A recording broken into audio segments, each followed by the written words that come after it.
So far we've filled in 3 cells, A1, A2 and A3. In A4, if you could choose one person to have that favourite meal and that favourite drink at that favourite location, who would be the one person you'd want to share that meal with? Type their name in A4 and press the down arrow. And finally, if you could spend the day doing your favourite thing, what would you like to spend the day doing? Type that in A5.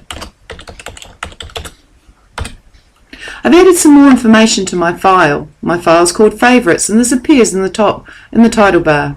What I'd like to do is save the file given that I've added more information.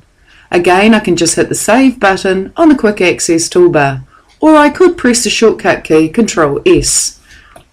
When I hit Save, I'm not asked any questions. Excel knows that this file is to be saved as Favourites and it's to be saved to the desktop.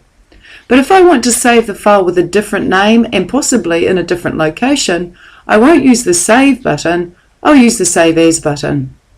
If I click the Save As button, I can give the file a different name and I can choose a different location. I might name the file Favourites 2 and click the Save button.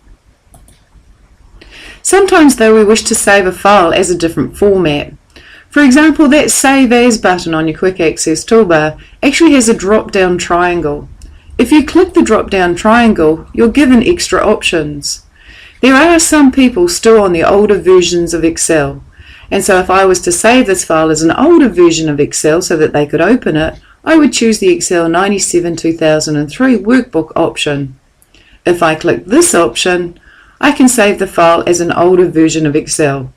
And so I'll change the name of the file to Favourites-2003 and save.